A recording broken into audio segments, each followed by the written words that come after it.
Hello all, I'm Ajay Karnati. మన last వీడియోలో రిఫ్లెక్షన్కి సంబంధించిన డీటెయిల్ ఎక్స్ప్లెనేషన్ని అండ్ వాటికి సంబంధించిన న్యూమరికల్స్ని సాల్వ్ చేయడం జరిగింది.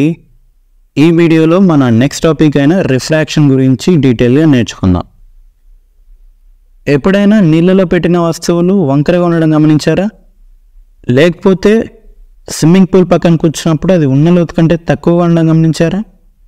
నేచర్లో ఇలాంటి ఇంట్రెస్టింగ్ అబ్జర్వేషన్స్కి ప్రధాన కారణం రిఫ్రాక్షన్ ఆఫ్ లైట్ అనబడే ఒక natural phenomena of light.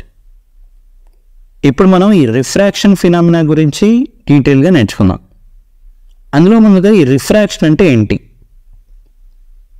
Light అనేది వేరువేరు డెన్సిటీస్ ఉన్న రెండు మీడియంస్ మధ్య ట్రావెల్ చేసేటప్పుడు ఆ రెండు మీడియంస్ని కలిపే షోర్ లైన్ దగ్గర ఈ విధంగా బెండ్ అయ్యి ట్రావెల్ చేయడం జరుగుతుంది. దీన్నే మనం రిఫ్రాక్షన్ ఆఫ్ లైట్ అంటాం. When light travels through two mediums of different densities, then light changes its direction of propagation in the second medium. This phenomena of light is known as refraction of light. Okay, light అనేది ఏవైనా రెండు mediums, ఆ mediums కూడా ఎలా ఉండాలి? వేరువేరు డెన్సిటీస్తో ఉండాలి. ఈ రకంగా వేరువేరు డెన్సిటీస్తో ఉన్న రెండు మీడియమ్స్ మధ్య లైట్ అనేది ట్రావెల్ చేసినప్పుడు అది సెకండ్ మీడియంలోకి ఎంటర్ అయ్యాక బెండ్ అయ్యి ట్రావెల్ చేయడం జరుగుతుంది. దీన్నే మనం రిఫ్రాక్షన్ ఆఫ్ లైట్ అంటాం. ఫైన్, ఇప్పుడు మనకు రిఫ్రాక్షన్ అంటే తెలిసింది. తర్వాత మనం తెలుసుకోవాల్సింది ఏంటి? ఈ రిఫ్రాక్షన్ అనేది ఎందుకు జరుగుతుంది? ఈ రిఫ్రాక్షన్ జరగడానికి మెయిన్ రీజన్ ఏంటంటే వేరువేరు మీడియమ్స్ యొక్క డెన్సిటీస్ అనేవి వేరువేరుగా ఉండటం. ఫర్ ఎగ్జాంపుల్, లైట్ అనేది వ్యాక్యూమ్లో ట్రావెల్ అవుతున్నప్పుడు వ్యాక్యూమ్ యొక్క డెన్సిటీ చాలా తక్కువగా ఉంటుంది. ఇన్ఫ్యాక్ట్ నెగ్లిజిబుల్ అని చెప్పవచ్చు. సో లైట్కి ట్రావెల్ చేయడానికి ఎటువంటి అడ్డు ఉండదు కాబట్టి లైట్ యొక్క స్పీడ్ అన్నది వ్యాక్యూమ్లో కాన్స్టాంట్గా ఉంటుంది. కానీ అదే లైట్ ఏదైనా ఒక మీడియంలో ట్రావెల్ చేస్తుందనుకుంటే దాని స్పీడ్ అన్నది వ్యాక్యూమ్లో ఉన్నప్పటి స్పీడ్ కంటే తక్కువగా ఉంటుంది. దీనికి కారణం ఆ మీడియంలో ఉండే యాటమ్స్ అనేవి లైట్తో ఇంటరాక్ట్ అయినప్పుడు ఆ యాటమ్స్ లైట్ని అబ్జర్వ్ చేసుకొని తిరిగి రీఎమిట్ చేస్తాయి. ఈ మొత్తం ప్రాసెస్ జరగడానికి కాస్త టైం పడుతుంది. దీనివల్ల లైట్ యొక్క స్పీడ్ అన్నది జనరల్గానే మీడియంస్లో తక్కువగా ఉంటుంది కంపేర్ టు వ్యాక్యూమ్. ఇప్పుడేంటి, వ్యాక్యూమ్లో ట్రావెల్ చేసినప్పుడు లైట్ యొక్క స్పీడ్ కాన్స్టాంట్గా ఉంటుంది. ఏదైనా మీడియంలో ట్రావెల్ చేసినప్పుడు లైట్ యొక్క స్పీడ్ అన్నది తక్కువగా ఉంటుంది. అదేవిధంగా లైట్ అనేది ఏదైనా ఒక మీడియం ఎక్కువ డెన్సిటీ ఉందనుకుందాం, అందులో ట్రావెల్ చేసినప్పుడు ఎలా ఉంటుంది? ఇంకా తగ్గుతుంది. అండ్ ఈ ఎఫెక్ట్ వల్ల లైట్ అనేది ఇంకొక మీడియంలోకి ట్రావెల్ చేసేటప్పుడు బెండ్ అయ్యి ట్రావెల్ చేయడం జరుగుతుంది. దీన్ని అర్థం చేసుకోవడానికి ఇప్పుడు మనం ఒక యానిమేషన్ని చూద్దాం. ఇది ఒక సోర్స్ ఆఫ్ లైట్ అనుకుంటే ఇక్కడ మనకు ఒక రేర్ మీడియం అండ్ ఒక డెన్సర్ మీడియం ఉన్నాయి. ఇందులో మనం ఫస్ట్ లైట్ అనేది rarer medium to denser medium travel అవుతుంది అనుకుంటే ఈ రకంగా లైట్ అనేది సెకండ్ మీడియంలోకి ఎంటర్ అయినప్పుడు బెండ్ అయ్యి ట్రావెల్ అవుతుంది. ఇక్కడ మీడియం 2 యొక్క డెన్సిటీ మీడియం 1 కంటే ఎక్కువగా ఉండడం వల్ల లైట్ అనేది ఈ రకంగా బెండ్ అయ్యి ట్రావెల్ అవుతుంది. ఇక్కడ మనం అబ్జర్వ్ చేసామంటే సెకండ్ మీడియం యొక్క డెన్సిటీని మనం పెంచుకుంటూ వెళ్ళామంటే లైట్ యొక్క బెండింగ్ కూడా ఈ రకంగా పెరుగుతూ వెళ్తుంది. అండ్ ఒకానొక స్టేజ్లో ఇలా సేమ్ మీడియంలోకి రిఫ్లెక్ట్ అవ్వడం కూడా జరుగుతుంది. దీన్ని మనం టోటల్ ఇంటర్నల్ రిఫ్లెక్షన్ అని అంటాం. ఈ టోటల్ ఇంటర్నల్ రిఫ్లెక్షన్ యూజ్ చేసే మనం డైలీ యూజ్ చేసే ఆప్టికల్ ఫైబర్లో డేటాను ట్రాన్స్ఫర్ చేయడం జరుగుతుంది. సో ఇప్పుడు మనం కేస్ 2 తీసుకొని కేస్ 2లో denser medium to rarer medium లైట్ని సెండ్ చేసామంటే లైట్ అనేది ఈ రకంగా బెండ్ అయ్యి ట్రావెల్ చేయడం జరుగుతుంది. ఇప్పుడు మనం దీన్నే ఒక రే డయాగ్రామ్ని యూజ్ చేసి నేర్చుకుందాం. ఇది ఎయిర్ అండ్ ఇది వాటర్. ఈ రెండు మీడియంస్ని కలిపే దగ్గర మనం ఒక ఇమాజినరీ లైన్ని డ్రా చేస్తే దాన్ని మనం షోర్ లైన్ అంటాం. ఈ షోర్ లైన్కి పర్పెండిక్యులర్గా ఒక లైన్ని గీస్తే దాన్ని మనం నార్మల్ అంటాం. లైట్ ఈ రెండు మీడియంస్ గుండా ట్రావెల్ చేసేటప్పుడు అందులో ఉన్న లైట్ రేస్ అన్నవి రెండవ మీడియంలోకి ఎంటర్ అవ్వడానికంటే ముందు నార్మల్తో చేసే ఈ యాంగిల్ని మనం యాంగిల్ ఆఫ్ ఇన్సిడెన్స్ అని, ఆ లైట్ రేస్ అన్నవి రెండవ మీడియంలోకి ఎంటర్ అయ్యాక అవి నార్మల్తో చేసే యాంగిల్ని యాంగిల్ ఆఫ్ రిఫ్రాక్షన్ అని చెప్పడం జరుగుతుంది. ఈ రెండింటిని యూజ్ చేసి మనం లైట్ యొక్క బెండింగ్ అనేది సెకండ్ మీడియంలో ఎంత ఉంది అని కనుక్కోవచ్చు. ఈ విధంగా మనం లైట్ యొక్క బెండింగ్ని క్యాల్కులేట్ చేయడాన్ని రిఫ్రాక్టివ్ ఇండెక్స్ అని అంటాం. దీన్ని మనం స్మాల్ ఎన్తో లేదా మ్యూతో డినోట్ చేస్తాం. ఇప్పుడు ఈ రిఫ్రాక్టివ్ ఇండెక్స్ని క్యాల్కులేట్ చేయడానికి మనకు మెయిన్లీ 2 వేస్ అనేవి ఉన్నాయి. అందులో మొదటిది ఏంటంటే refractive index n = sin i by sin r. ఇందులో i అంటే యాంగిల్ ఆఫ్ ఇన్సిడెన్స్, r అంటే యాంగిల్ ఆఫ్ రిఫ్రాక్షన్. దీన్నే మనం స్నెల్స్ లా అంటాం. ఇక సెకండ్ వే ఏంటంటే n = v1 by v2. ఇందులో v1 అంటే ఏంటి? Velocity of light in medium 1 and v2 అంటే velocity of light in medium 2. ఇది మన సెకండ్ వే. ఈ రెండు ఫార్ములాస్ డినోట్ చేసేది మనకు రిఫ్రాక్టివ్ ఇండెక్స్నే కాబట్టి మనం ఈ రెండు ఫార్ములాస్ని ఈక్వేట్ చేసి sin i by sin r = v1 by v2 అని కూడా చెప్పవచ్చు. సో ఇప్పటి వరకు మనం లైట్ అనేది 2 మీడియమ్స్ ఆఫ్ డిఫరెంట్ డెన్సిటీస్ మధ్య ట్రావెల్ చేసేటప్పుడు రిఫ్రాక్షన్ ఎలా జరుగుతుందో చూసాం. ఇప్పుడు ఇలా కాకుండా లైట్ అనేది వ్యాక్యూమ్ టు మీడియం ట్రావెల్ చేస్తున్నప్పుడు రిఫ్రాక్షన్ ఎలా జరుగుతుందో చూద్దాం. ఒకవేళ లైట్ అన్నది వ్యాక్యూమ్ నుంచి ఇంకొక మీడియంలోకి ట్రావెల్ చేస్తే కూడా బెండ్ అయ్యి ట్రావెల్ చేయడం జరుగుతుంది. దీన్ని కూడా మనం రిఫ్రాక్షన్ అని అంటాం. కానీ ఈ బెండింగ్ని క్యాల్కులేట్ చేసేటప్పుడు మనకు వచ్చే ఒక కాన్స్టాంట్ని మనం రిఫ్రాక్టివ్ ఇండెక్స్ అనం, బట్ దీన్ని మనం అబ్సల్యూట్ రిఫ్రాక్టివ్ ఇండెక్స్ అంటాం. ఈ అబ్సల్యూట్ రిఫ్రాక్టివ్ ఇండెక్స్ని యూజ్ చేసి మనం మీడియమ్స్ యొక్క నేచర్ని కనుక్కోవచ్చు. సో ఇప్పుడు ఈ అబ్సల్యూట్ రిఫ్రాక్టివ్ ఇండెక్స్ని ఎలా క్యాల్కులేట్ చేయాలంటే దీన్ని కూడా మనం ఎంతోని డినోట్ చేస్తాం. n = c by v. ఇందులో c అంటే speed of light in vacuum, that is nothing but 3 × 10⁸ m/s divided by speed of light in the medium. ఈ ఫార్ములాని యూజ్ చేసి మనం అబ్సల్యూట్ రిఫ్రాక్టివ్ ఇండెక్స్ని క్యాల్కులేట్ చేయడం జరుగుతుంది. ఇప్పుడు మనం ఈ రిఫ్రాక్టివ్ ఇండెక్స్ ఫార్ములాని అండ్ అబ్సల్యూట్ రిఫ్రాక్టివ్ ఇండెక్స్ ఫార్ములాని కలిపి అబ్జర్వ్ చేస్తే ఈ రెండు ఫార్ములాస్లో మనకు కామన్గా ఒకటి కనిపిస్తుంది. అదేంటంటే న్యూమరేటర్లో అండ్ డినామినేటర్లో సేమ్ ఫిజికల్ క్వాంటిటీస్ అనేవి ఉన్నాయి. దీని ఫలితంగా ఈ రెండు ఫార్ములాస్లో న్యూమరేటర్లో ఉన్న యూనిట్స్ అండ్ డినామినేటర్లో యూనిట్స్ క్యాన్సిల్ అవుతాయి. ఎప్పుడైనా ఎన్ని క్యాల్కులేట్ చేసినప్పుడు మనకు ఓన్లీ కాన్స్టాంట్ మాత్రమే రావడం జరుగుతుంది, ఎలాంటి యూనిట్స్ని వాడకూడదు. తర్వాత మనం ఈ లైట్ అనేది రిఫ్రాక్ట్ అయినప్పుడు కొన్ని లాస్ని ఫాలో అవడం జరుగుతుంది. వీటిని మనం లాస్ ఆఫ్ రిఫ్రాక్షన్ అని చెప్తాం. అందులో ఫస్ట్ది ఏంటంటే the incident ray, the refracted ray and the normal to the interface of two transparent media at the point of incidence all lie in the same plane. అంటే సపోజ్ లైట్ అనేది ఏదైనా రెండు వేరు డెన్సిటీస్ ఉన్న మీడియమ్స్ మధ్య refract అయిందనుకుంటే ఈ refraction అనేది ఎప్పుడు కూడా ఏదైనా ఒక హారిజాంటల్ ప్లేన్లో కానీ లేదా ఒక వర్టికల్ ప్లేన్లో కానీ జరుగుతుంది. ఇలా జరిగినప్పుడు ఈ incident ray, refracted ray and normal అంటే ఈ మూడు కూడా ఒకే ప్లేన్లో ఎగ్జిస్ట్ అవుతాయి, వేరే ప్లేన్లోకి ఎంటర్ అవ్వడం జరగదు. ఇది మన ఫస్ట్ లా ఆఫ్ రిఫ్రాక్షన్. ఇప్పుడు మన సెకండ్ లా ఆఫ్ రిఫ్రాక్షన్ ఏంటో చూద్దాం. The ratio of sine of angle of incidence to the sine of angle of refraction is a constant for the light of a given colour and for the given pair of media. ఇందాక మనం చూసిన Snell's law is nothing but ఈ second law of refraction. Sine of angle of incidence by sine of angle of refraction is nothing but a constant. ఇది మన second law of refraction.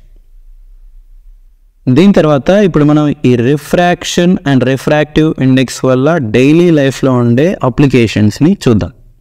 Mainly ఈ refraction ఫినామినాని use చేసి మనం various optical devices like lenses, prisms, glass labs లాంటి చాలా రకాలైన డివైజెస్ని manufacture చేయడం జరుగుతుంది.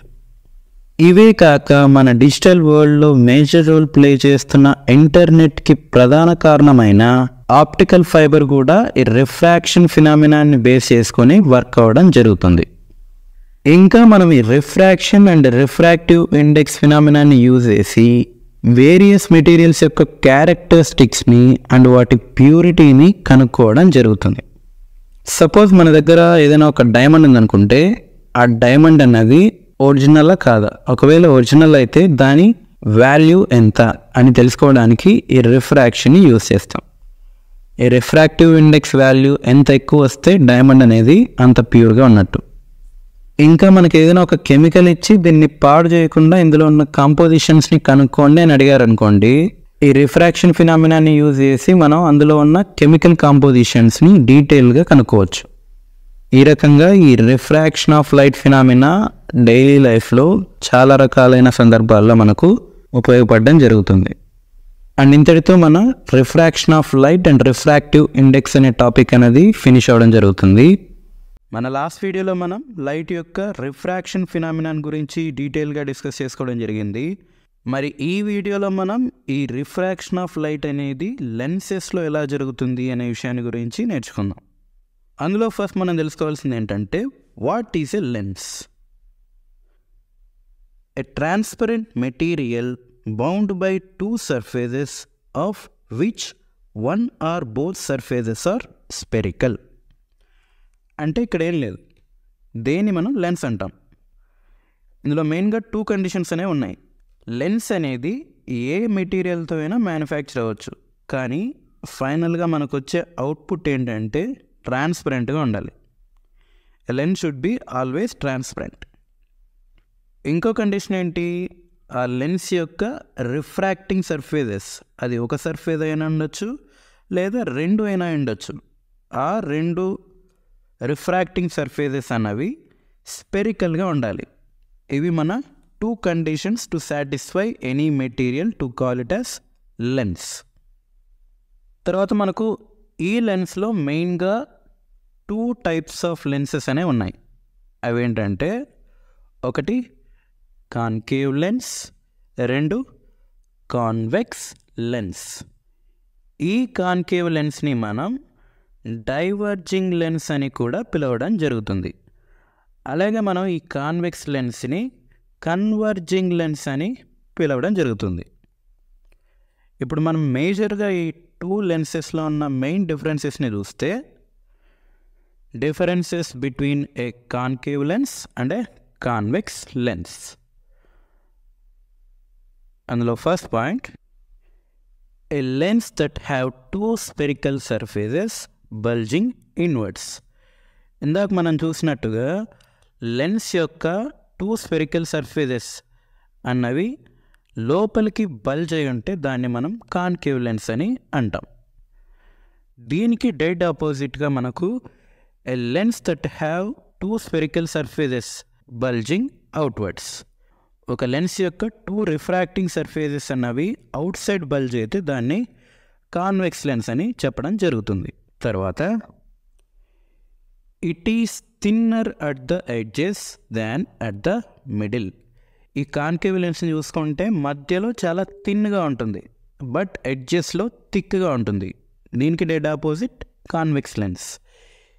It is thicker at the middle as compare to the edges. తర్వాత ఇంకో డిఫరెన్స్ ఏంటి, concave lens is also called as a diverging lens. Convex lens is also called as a converging lens. Divergence అంటే ఏంటంటే, light అనేది lens మీద పడి refract అయినప్పుడు ఆ లైట్ అనేది with respect to focal point out సైడ్కి బెండ్ అయితే దాన్ని మనం డైవర్జెన్స్ అంటాం.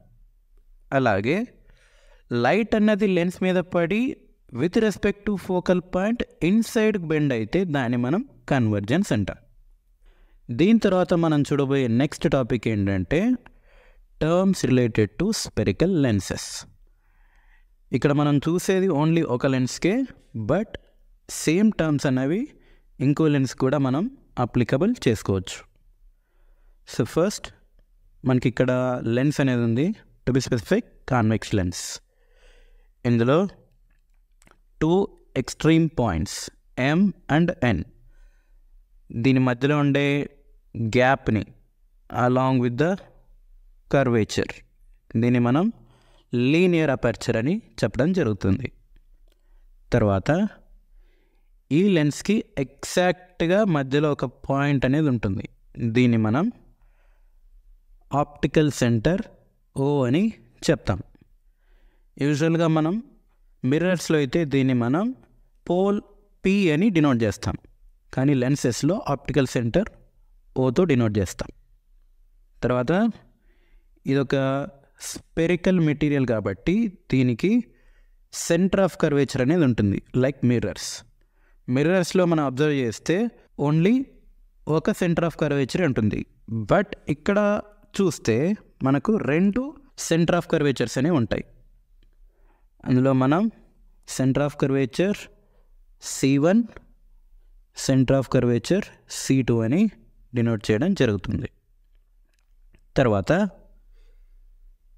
ఈ ఆప్టికల్ సెంటర్కి అండ్ సెంటర్ ఆఫ్ కర్వేచర్కి మధ్య ఉండే గ్యాప్ని మనం రేడియస్ ఆఫ్ కర్వేచర్ అని చెప్తాం, R equal to radius of curvature.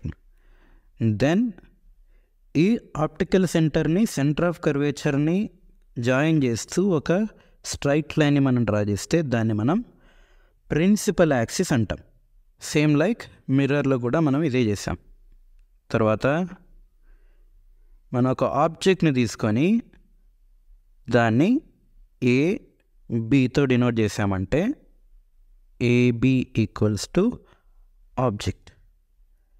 ఈ ఆబ్జెక్ట్ నుండి యాజ్ యూజువల్గా అన్కౌంటబుల్ లైట్ రేస్ అనేవి లెన్స్ మీద పడి రిఫ్రాక్ట్ అవ్వడం జరుగుతుంది. మన కన్వీనియన్స్ కోసం మనం ఓన్లీ 2 లైట్ రేస్ని కన్సిడర్ చేస్తాం. 2 లైట్ రేస్ని ఎందుకు కన్సిడర్ చేస్తామంటే మనకు ఒక ఇమేజ్ ఫామ్ కావాలంటే మినిమం 2 లైట్ రేస్ అనేవి ఖచ్చితంగా ఉండాలి. సో ఇందులో ఫస్ట్ లైట్ రే లెన్స్ మీద పడ్డప్పుడు ఈ రకంగా రిఫ్రాక్ట్ అవ్వడం జరుగుతుంది,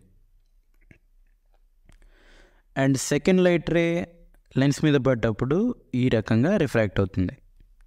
ఈ 2 లైట్ రేస్ ఒకదాన్నొకటి మీట్ అయ్యే పాయింట్ దగ్గర మనకు ఫోకల్ పాయింట్ అనేది ఏర్పడడం జరుగుతుంది. ఇక్కడ గుర్తుపెట్టుకోవాల్సిన విషయం ఏంటంటే focal point always lies on principal axis and also between optical centre and centre of curvature, అది మనం గుర్తుపెట్టుకోవాల్సింది. మిర్రర్స్లో చూస్తే మనకు ఒకే ఫోకల్ పాయింట్ ఉంటుంది, లెన్సెస్లో మనకు 2 ఫోకల్ పాయింట్స్ అనేవి ఉంటాయి. అందులో focal point F2, focal point F1. దీని తర్వాత ఈ ఆప్టికల్ సెంటర్కి అండ్ ఫోకల్ పాయింట్కి మధ్యలో ఉండే గ్యాప్, అది లెఫ్ట్ సైడ్ అయినా ఉండొచ్చు, రైట్ సైడ్ అయినా ఉండొచ్చు, దీన్ని మనం ఫోకల్ లెంత్ అంటాం అండ్ స్మాల్ ఎఫ్తో డినోట్ చేస్తాం. దెన్ ఒక ఇమేజ్ అన్నది ఎయిదర్ మిర్రర్ వల్ల కానీ లేదా లెన్స్ వల్ల కానీ ఫామ్ అయితే ఆ ఇమేజ్ని మనం A' అండ్ B'తో డినోట్ చేయడం జరుగుతుంది. అండ్ ఇక్కడ మనం గుర్తుపెట్టుకోవాల్సిన ఇంకోటి ఏంటంటే ఆప్టికల్ సెంటర్కి అండ్ ఆబ్జెక్ట్కి మధ్య ఉండే గ్యాప్ని మనం ఆబ్జెక్ట్ డిస్టెన్స్ అంటాం. ఇక్కడ బికాజ్ ఆఫ్ సైన్ కన్వెన్షన్ నేను నెగిటివ్ సింబల్ని ఇవ్వడం జరిగింది. యూజువల్గా దీన్ని మనం Uతో డినోట్ చేస్తాం. అది మన terms related to spherical lenses. Same things మనం కాన్కేవ్ లెన్స్ కూడా అప్లై చేసుకోవచ్చు. దీని తర్వాత మనం చూడబోయే నెక్స్ట్ టాపిక్ ఏంటంటే rules to draw image for convex lens. అందులో ఫస్ట్ది a ray of light from the object parallel to the principal axis after refraction from a convex lens passes through the principal focus on the other side of the lens. అంటే ఇది మన convex lens. అంటే ఈ convex లెన్స్కి terms అనేవి ఇలా ఉంటాయి. Suppose ఏదైనా ఒక లైట్ రే అన్నది ప్యారలల్ టు ప్రిన్సిపల్ యాక్సిస్ ఈ రకంగా పాస్ అయ్యి లెన్స్ మీద పడింది అనుకుంటే ఆ లైట్ రే అన్నది ఈ రకంగా బెండ్ అయ్యి ట్రావెల్ అవ్వడం జరుగుతుంది. సేమ్ లైక్ ఇంకో light ray parallel to principal axis ఈ రకంగా బెండ్ అవుతుంది. ఇప్పుడు ఈ 2 లైట్ రేస్ మనం మినిమంగా 2 లైట్ రేస్ తీసుకున్నాం. బట్ మనం ఇన్ఫైనైట్ లైట్ రేస్ తీసుకొని ఆ infinite light rays parallel to principal axis ఉన్నా కూడా ఆ లైట్ రేస్ అన్నవి సేమ్ మనకి ఇలాగే బెండ్ అయ్యి ట్రావెల్ అవ్వడం జరుగుతుంది. ఈ లైట్ రేస్ అన్నీ బెండ్ అయ్యి ఒక పాయింట్ దగ్గర మీట్ అవ్వడం జరుగుతుంది. ఆ పాయింట్ని మనం ప్రిన్సిపల్ ఫోకస్ అని చెప్తాం. యూజువల్గా ప్రిన్సిపల్ ఫోకస్ 2 ఉంటాయి. For a convex lens principal focus right సైడ్లో కన్సిడర్ చేయడం జరుగుతుంది. ఎందుకంటే most of the times convex lens మనకు రైట్ సైడ్లోనే ఇమేజ్ ఫార్మేషన్ చేయడం జరుగుతుంది, ఎక్సెప్ట్ 1 కేస్. అదేంటో అప్కమింగ్ వీడియోలో క్లియర్గా చూద్దాం. నెక్స్ట్ సెకండ్ రూల్ ఏంటంటే a ray of light passing through a principal focus after refraction from a convex lens will emerge parallel to the principal axis. ఇందాక మనం చూసిన ఫస్ట్ రూల్కి ఇది ఆపోజిట్ అనమాట. లెన్స్ ఉంది, దానికి సంబంధించిన పార్ట్స్, ఒక లైట్ రే అన్నది త్రూ ద ఫోకల్ పాయింట్ ఈ రకంగా పాస్ అయితే అది లెన్స్ మీద పడిందంటే after refraction it passes parallel to the principal axis. తర్వాత మనం ఇంకో లైట్ రే తీసుకొని చూసినా కూడా ఆ లైట్ రే కూడా ప్రిన్సిపల్ ఫోకస్ గుండా పాస్ అయ్యి లెన్స్ మీద పడిందంటే ప్రిన్సిపల్ యాక్సిస్కి ప్యారలల్గా ట్రావెల్ చేయడం జరుగుతుంది. ఇది మన సెకండ్ రూల్. తర్వాత థర్డ్ రూల్ ఏంటంటే a ray of light passing through the optical center of a lens will emerge without any deviation. అంటే ఒక లెన్స్ ఉంది, పార్ట్స్ ఉన్నాయి. ఇప్పుడు ఏదైనా ఒక లైట్ రే అనేది ఆప్టికల్ సెంటర్ గుండా పాస్ అయితే ఆ లైట్ రే అనేది ఏ డీవియేషన్ లేకుండా రిఫ్రాక్ట్ అవ్వడం జరుగుతుంది. అండ్ ఇది మన third rule to draw image formation in case of A convex lens. And ఇవి మన 3 laws. If you want them you can take a screenshot. దీని తర్వాత మనం చూడబోయే నెక్స్ట్ టాపిక్ ఏంటంటే characteristics of image formation by convex lens. ఇందాక మనం చూసిన 3 రూల్స్ టు డ్రా ఇమేజ్ ఫార్మేషన్ని యూజ్ చేసి మనం ఇమేజ్ ఫార్మేషన్ యొక్క క్యారెక్టరిస్టిక్స్ అనేవి ఎలా ఉన్నాయో ఇప్పుడు చూద్దాం. సపోజ్ మన ఆబ్జెక్ట్ని అట్ ఇన్ఫినిటీ ఉంచామంటే let us say object is at infinity, A B ఒక లైట్ రే అనేది ప్యారలల్ టు ప్రిన్సిపల్ యాక్సిస్ ఇలా పాస్ అయితే as per first rule towards the focal point ఈ రకంగా బెండ్ అవుతుంది. సేమ్ లైక్ ఇంకో లైట్ రే ఇది కూడా ఈ రకంగా బెండ్ అవుతుంది.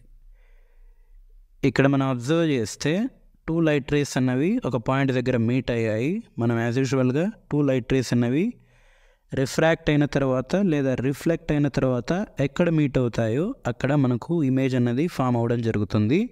అండ్ ఈ కేసులో ఇమేజ్ అన్నది ఫోకల్ పాయింట్ దగ్గర ఫామ్ అయింది. సో మనం క్యారెక్టరిస్టిక్స్ ఆఫ్ ఇమేజ్ ఫార్మేషన్ ఇక్కడ అబ్జర్వ్ చేస్తే పొజిషన్ ఆఫ్ ఇమేజ్ ఫార్మేషన్ ఇక్కడ క్లియర్గా చూడొచ్చు. మనకు పొజిషన్ ఆఫ్ ఇమేజ్ అన్నది అట్ ద ఫోకస్ F2. మనం ఇక్కడ F అండ్ F2 అనేది టు బి స్పెసిఫిక్గా మెన్షన్ చేయాలి. ఎందుకంటే మనకి ఇక్కడ 2 ఉన్నాయి కాబట్టి ఎక్కడ ఫామ్ అవుతుంది అన్నది మనం క్లియర్గా చెప్పాలి. తర్వాత nature of the image formed. So ఇక్కడ నేచర్ ఆఫ్ ఇమేజ్ ఫార్మ్డ్ మనకు ఇమేజ్ అనేది చాలా చిన్నగా ఉంది. బట్ దీన్ని మనం మైక్రోస్కోపిక్ లెవెల్ అబ్జర్వ్ చేస్తే ఈ ఇమేజ్ అన్నది రియల్ అండ్ ఇన్వర్టెడ్ ఇమేజ్ లాగా ఫామ్ అవ్వడం జరుగుతుంది. తర్వాత size of the image formed. ఇక్కడ ఇమేజ్ యొక్క సైజ్ని మనం క్లియర్గా అబ్జర్వ్ చేయొచ్చు. ఇది highly diminished image are point sized image ఏదైనా చెప్పచ్చు. ఇది మన ఫస్ట్ కేస్. ఆబ్జెక్ట్ని అట్ ఇన్ఫినిటీ దగ్గర ఉంచినప్పుడు ఇమేజ్ అనేది ఈ రకంగా ఫామ్ అవడం జరుగుతుంది. తర్వాత సెకండ్ కేస్, ఆబ్జెక్ట్ని బియాండ్ 2f1. ఇక్కడ 2f1 అంటే is nothing but centre of curvature C1. Either మనం C1 అని అనవచ్చు, లేకపోతే 2f1 లేదా 2f2 అని కూడా చెప్పవచ్చు.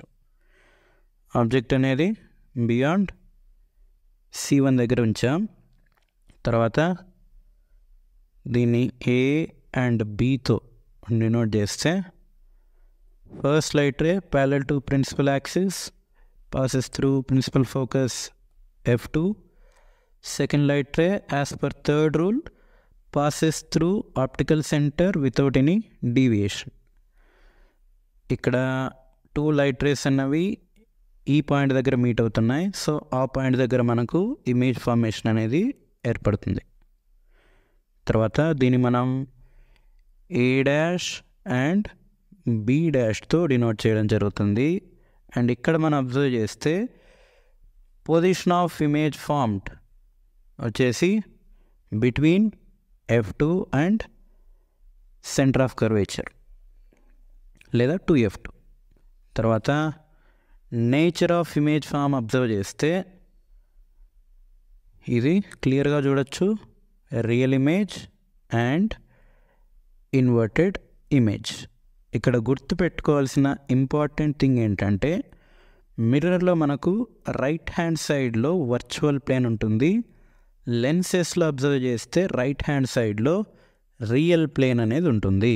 అది ఒక important observation or difference between mirrors and lenses. So ఇక్కడ లైట్ రేస్ అన్నవి డైరెక్ట్గా వెళ్ళి ఏ ప్లేన్లో అయితే మీట్ అవుతాయో ఆ ప్లేన్ని మనం రియల్ ప్లేన్ అంటాం. అది ఇక్కడ main thing. Next size of the image formed వచ్చేసి ఇక్కడ చూస్తే డిమినిష్డ్ ఇమేజ్. ఇది మన second case of image formation. If we keep an object at beyond centre of curvature. తర్వాత ఆబ్జెక్ట్ని ఇంకా కాస్త దగ్గరికి తెచ్చామంటే అట్ 2f1 అంటే సెంటర్ ఆఫ్ కర్వేచర్ దగ్గర ఆబ్జెక్ట్ని పెట్టామంటే A B తర్వాత 1 light ray parallel to principal axis passes to principal focus. Second light ray passes through optical center without deviation. And ఈ point దగ్గర మనకు 2 light rays మీట్ అయ్యాయి refract అయిన తర్వాత. సో ఆ పాయింట్ దగ్గరే మనకు ఇమేజ్ అనేది రకంగా ఫామ్ అవుతుంది. ఇమేజ్ని మనం A డాష్ అండ్ B డాష్తో డినోట్ చేస్తాం. ఇక్కడ గుర్తుపెట్టుకోవాల్సింది, యారో మార్క్ ఎటువైపు ఉంటే అటువైపు A డాష్, టైల్ ఎటువైపు ఉంటే అటువైపు B డాష్ని డినోట్ చేయాలి. డినోట్ చేసేటప్పుడు కూడా మనం ఈ నొటేషన్స్ని క్లియర్గా గుర్తుపెట్టుకోవాలి. దీని తర్వాత పొజిషన్ ఆఫ్ ఇమేజ్ చూసామంటే అది ఎగ్జాక్ట్గా అట్ 2f2 దగ్గర ఫామ్ అవ్వడం జరిగింది, లేదా సెంటర్ ఆఫ్ కర్వేచర్ దగ్గర ఫామ్ అవ్వడం జరిగింది. నెక్స్ట్ నేచర్ ఆఫ్ ఇమేజ్ చూసామంటే రియల్ అండ్ ఇన్వర్టెడ్. రియల్ అంటే రియల్ ప్లేన్లో ఫామ్ అయింది, ఇన్వర్టెడ్ అంటే తలకిందులుగా ఫామ్ అయింది. తర్వాత size of the image formed వచ్చేసి same size of the object. ఇక్కడ అబ్జర్వ్ చేస్తే ఆబ్జెక్ట్ ఎంత సైజ్ ఉందో ఇమేజ్ కూడా సేమ్ సైజ్ అనేది ఉండడం జరుగుతుంది.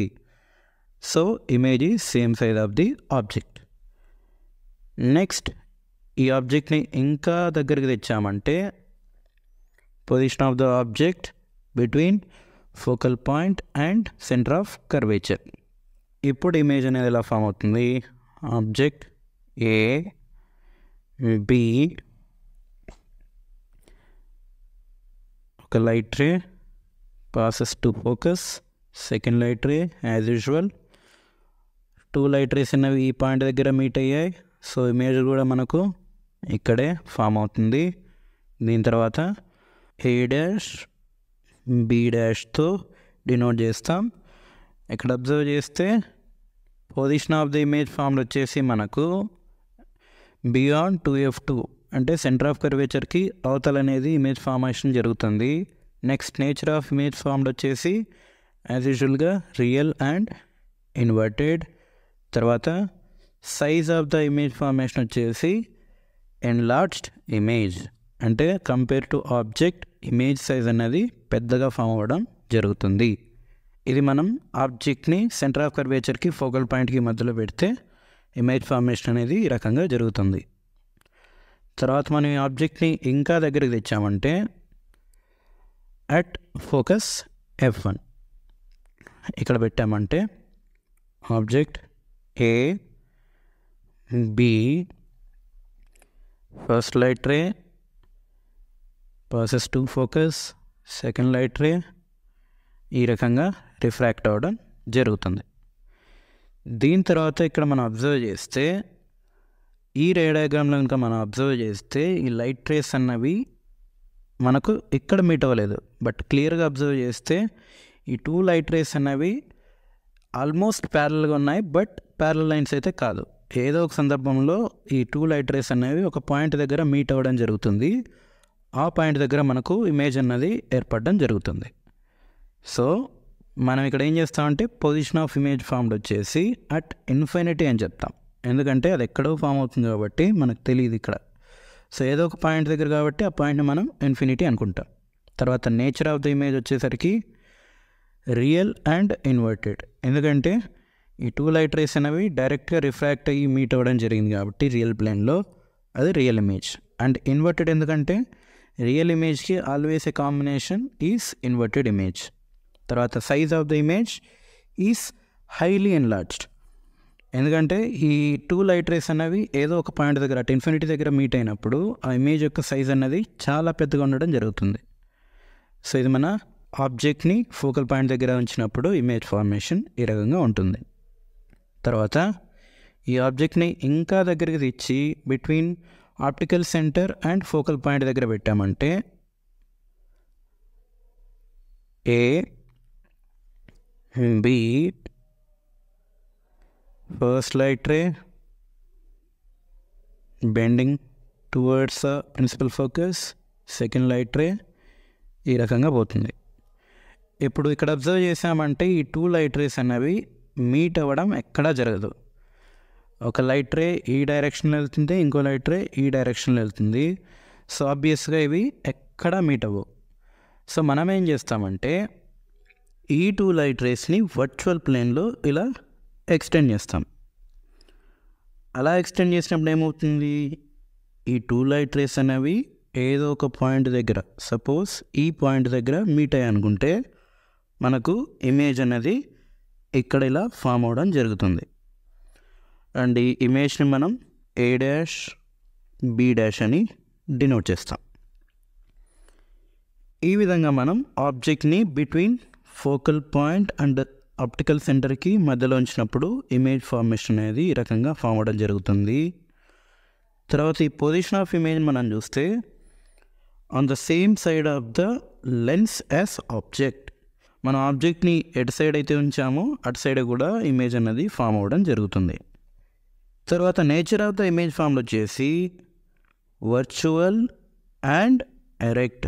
వర్చువల్ అంటే మనకు ఇమాజినరీ లెన్స్తో ఫామ్ అయింది, ప్లస్ ఎరెక్ట్ అంటే ఆబ్జెక్ట్ ఎలా ఉంటే అలాగే ఇమేజ్ కూడా ఫామ్ అయింది. తర్వాత సైజ్ ఆఫ్ ద ఇమేజ్ ఫామ్లో వచ్చేసి ఎన్లార్జ్డ్ ఆర్ మ్యాగ్నిఫైడ్, ఉన్న ఆబ్జెక్ట్ సైజ్ కంటే పెద్దగా ఫామ్ అయింది కాబట్టి ఎన్లార్జ్డ్ ఇమేజ్. సో ఈ రకంగా మనకు ఆబ్జెక్ట్ని లెన్స్ ముందు వివిధ పొజిషన్స్లో ఉంచినప్పుడు మనకు ఇమేజ్ ఫార్మేషన్ అనేది వివిధ రకాలుగా ఏర్పడడం జరుగుతుంది. ఇప్పుడు మనం ఈ డేటాని ఇక్కడ సమరైజ్ చేసి ఒక టేబులర్ కాలంలో చూడొచ్చు. If you want it take it is a screen shot. తర్వాత మనం ఈ 6 ఇమేజ్ ఫార్మేషన్స్ క్యారెక్టరిస్టిక్స్ని అబ్జర్వ్ చేస్తే మనకు కొన్ని ఇంపార్టెంట్ అబ్జర్వేషన్స్ అనేవి తెలియడం జరుగుతుంది. అవి ఏంటో ఇప్పుడు చూద్దాం. Important observations during the image formation by A convex lens. అందులో ఫస్ట్ ఏంటంటే the size of the image formed gradually increases from a point-sized image to a highly enlarged image as the object moves from infinity towards the convex lens. ఒక object యొక్క పొజిషన్ని lens ముందు ఉంచి దాన్ని infinity నుంచి lens దగ్గర వరకు move చేసుకుంటూ వెళ్ళామంటే అక్కడ ఫామ్ అయ్యే ఇమేజ్ సైజ్ కూడా పాయింట్ సైజ్ నుంచి హైలీ ఎన్లార్జ్డ్ లాగా మారడం జరుగుతుంది. ఇది మన ఫస్ట్ అబ్జర్వేషన్. తర్వాత మన సెకండ్ అబ్జర్వేషన్ ఏంటంటే the position of image formation gradually shifts away from the convex lens as the object starts approaching the lens. Same ఇది కూడా అంతే. ఆబ్జెక్ట్ యొక్క పొజిషన్ని దూరం నుంచి దగ్గరికి మూవ్ చేసుకుంటూ వెళ్తే ఇమేజ్ యొక్క పొజిషన్ అనేది లెన్స్ నుంచి దూరంగా జరుగుతూ వెళ్ళడం అబ్జర్వ్ చేయవచ్చు. ఇది మన సెకండ్ అబ్జర్వేషన్. థర్డ్ అబ్జర్వేషన్ ఏంటంటే when an object is placed at the optical center, the image is formed at the optical center on the other side of the lens, with the image size being the same as that of the object.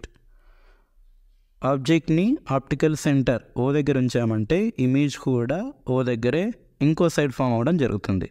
అది ఎలా form అవుతుంది? Same size of the object లాగా form అవ్వడం జరుగుతుంది. ఇది మన third observation. తర్వాత మనం ఫోర్త్ అబ్జర్వేషన్ చూసామంటే when an object is placed between the principal focus and the optical center of the convex lens, the image is formed on a virtual plane as an enlarged, erect or upright image. ఇది మన last case of the image formation. ఆబ్జెక్ట్ని principal ఫోకస్కి optical సెంటర్కి మధ్య ఉంచామంటే image formation అనేది virtual ప్లేన్లో form అవ్వడం జరుగుతుంది. అది కూడా ఎన్లార్జ్డ్ ఎరెక్ట్ ఇమేజ్ లాగా ఫామ్ అవ్వడం జరుగుతుంది. ఇది మన ఫోర్త్ అబ్జర్వేషన్. ఈ 4 అబ్జర్వేషన్స్ మనకు ఎంసీక్యూస్లో కానీ లేకపోతే కేస్ బేస్డ్ క్వశ్చన్స్లో కానీ అసర్షన్స్లో కానీ చాలా ఇంపార్టెంట్. దీన్ని బేస్ చేసుకొని మనకు క్వశ్చన్స్ అనేది ఇవ్వడం జరుగుతుంది.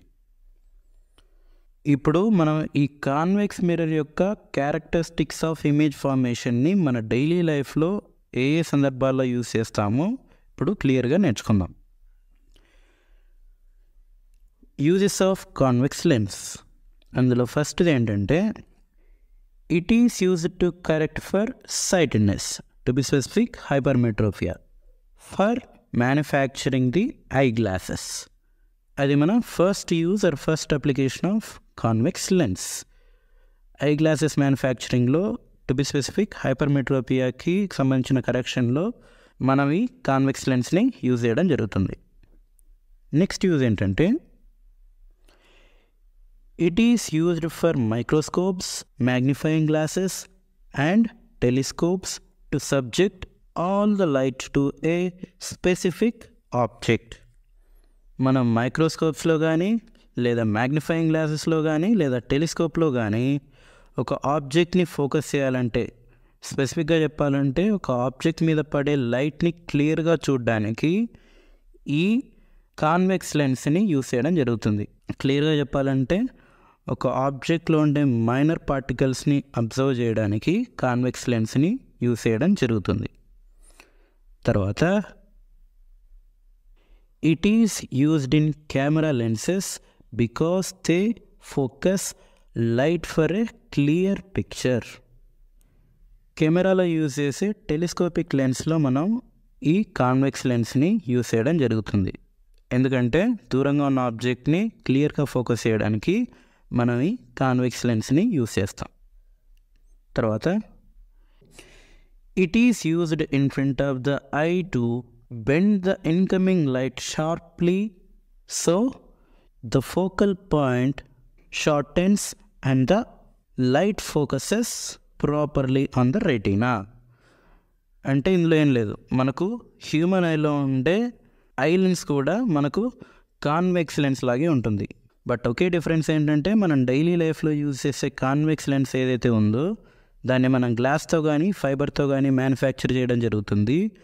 బట్ మనకు కంటిలో ఉండే ఐ లెన్స్ అనేది transparent and jelly kind of మెటీరియల్తో తయారవడం జరుగుతుంది. అదే డిఫరెన్స్. ఈ రకంగా ఇమేజ్ ఫార్మేషన్ అనేది హ్యూమన్ ఐలో ఏర్పడడం జరుగుతుంది. దీని గురించి ఇంకా డీటెయిల్గా మనం సెకండ్ చాప్టర్లో నేర్చుకుందాం. వీటి తర్వాత it is also used in projectors. అంటే ప్రొజెక్టర్స్లో మనం యూజ్ చేసే లెన్స్ ఏదైతే ఉందో ఫోకస్ చేయడానికి, ఆ లెన్స్ కూడా మనం 90% కాన్వెక్స్ లెన్స్ని యూజ్ చేయడం జరుగుతుంది. అది ఎందుకంటే మ్యాగ్నిఫైడ్ ఇమేజ్ని ఫామ్ చేయడానికి కాన్వెక్స్ లెన్స్ అనేది ఒక బెస్ట్ చాయిస్. అండ్ ఇది ఇమేజ్ ఫార్మేషన్ యొక్క ray diagram in case of projector. ఇక్కడ అబ్జర్వ్ చేస్తే మనం 2 ఆప్టికల్ డివైజెస్ని యూజ్ చేసాం. ఇక్కడ వచ్చేసి కాన్కేవ్ లెన్స్ని యూజ్ చేసాం to form a parallel beam. And ఇక్కడ వచ్చేసి కాన్వెక్స్ లెన్స్ని యూజ్ చేసాం to focus the digital image on the wall and also to get the magnified image.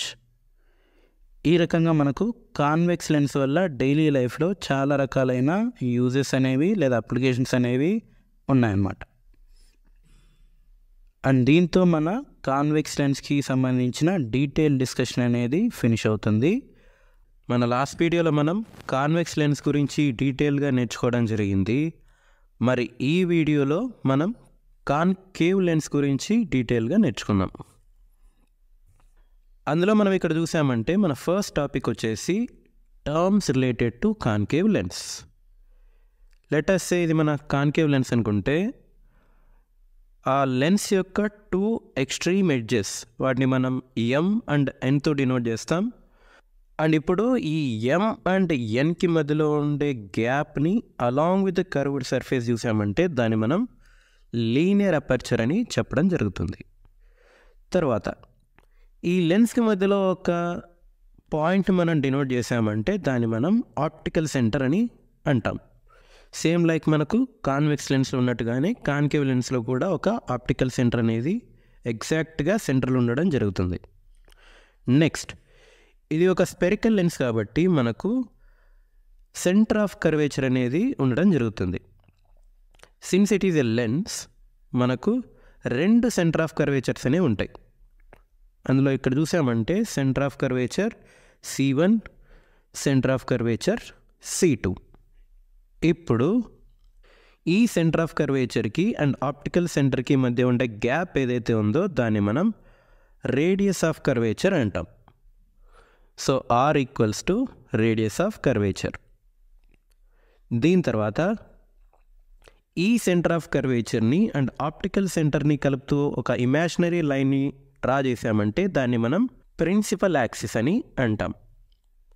ఇప్పుడు మనం ఒక ఆబ్జెక్ట్ని తీసుకున్నామంటే ఈ ఆబ్జెక్ట్ని మనం ఏ అండ్ బితో యాజ్ యూజువల్గా డినోట్ చేస్తాం. ఇది ఆల్రెడీ మనం ప్రీవియస్ వీడియోస్లో చాలాసార్లు చూసాం.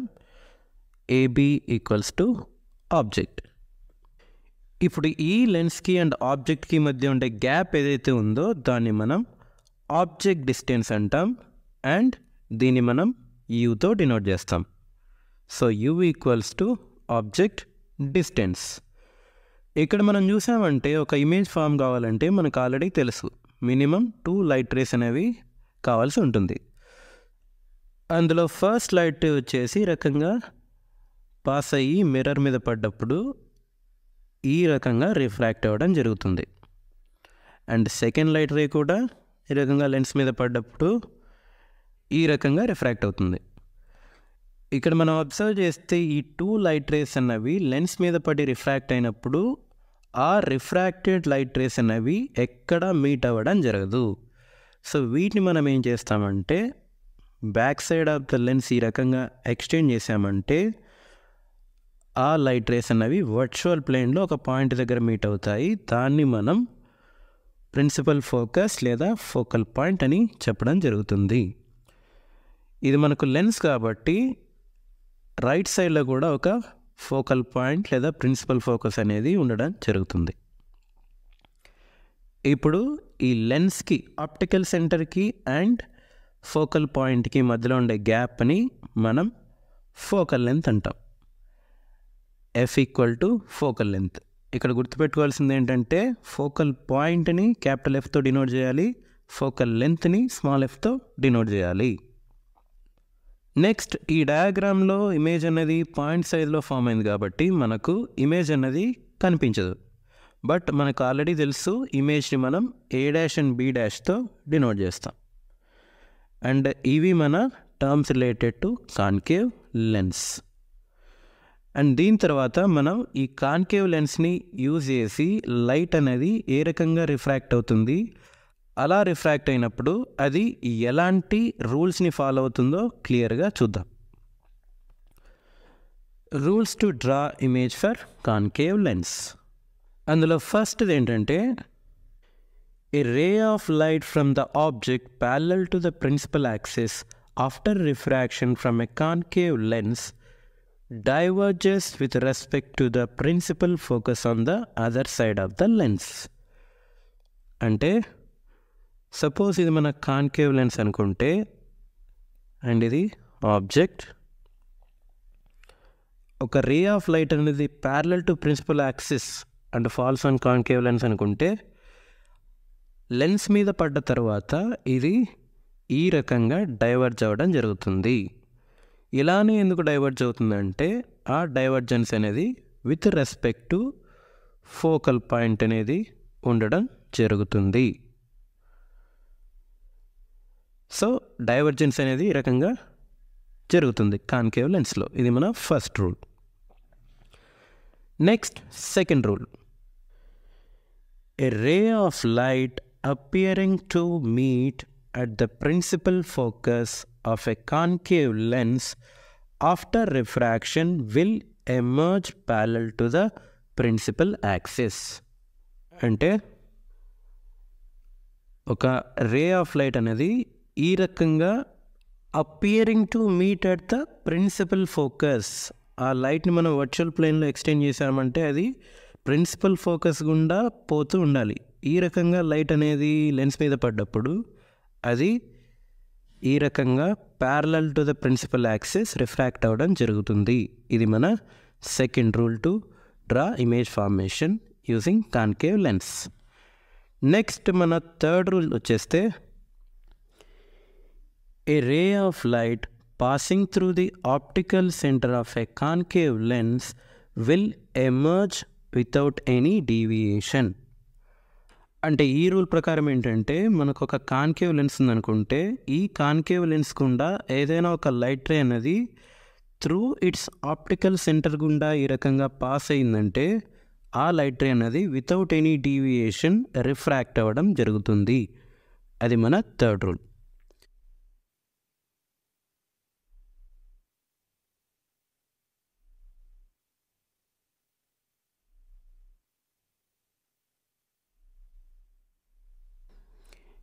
ఇది మన సమ్మరీ ఆఫ్ 3 రూల్స్.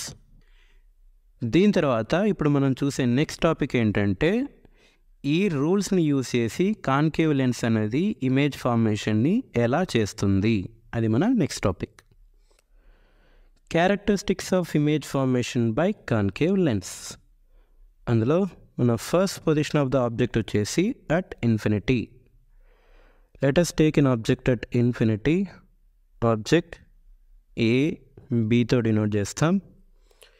ఇందులో మన ఫస్ట్ రూల్ని యూజ్ చేసి లైట్ రే అనేది ఈ రకంగా parallel to the principal axis pass అయ్యి లెన్స్ మీద పడ్డప్పుడు according to the first rule ఆ లైట్ రే అనేది ఈ రకంగా డైవర్జ్ అవ్వడం జరుగుతుంది.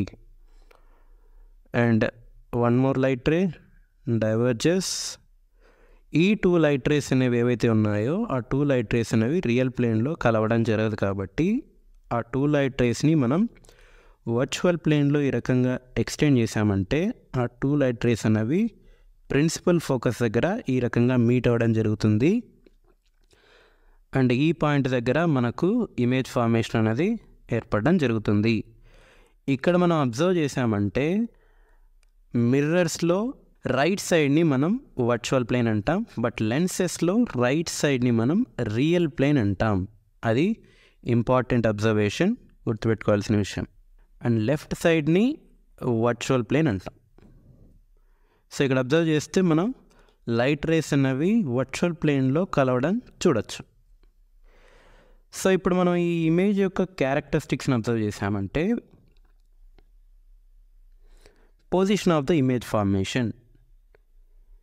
ఇమేజ్ అన్నది అట్ ద ఫోకస్ F1 దగ్గర ఫామ్ అయింది. లెన్సెస్లో మెయిన్గా మనం స్పెసిఫై చేయాలి అది F1 దగ్గర ఫామ్ అవుతుందా లేదా F2 దగ్గర ఫామ్ అవుతుందా అని. సో ఈ కేసులో మనకు ఇమేజ్ అన్నది F1 దగ్గర ఫామ్ అయింది. Next nature of the image formed. ఇక్కడ క్లియర్గా అబ్జర్వ్ చేస్తే మనం ఇమేజ్ అన్నది వర్చువల్, ఎందుకంటే అది ఇమాజినరీ లైట్ రేస్తో ఫామ్ అయింది కాబట్టి. సో ఆటోమేటిక్గా వర్చువల్కి మనకు తెలిసిన కాంబినేషన్ ఏంటంటే ఎరెక్ట్ ఆర్ అప్రైట్ ఇమేజ్.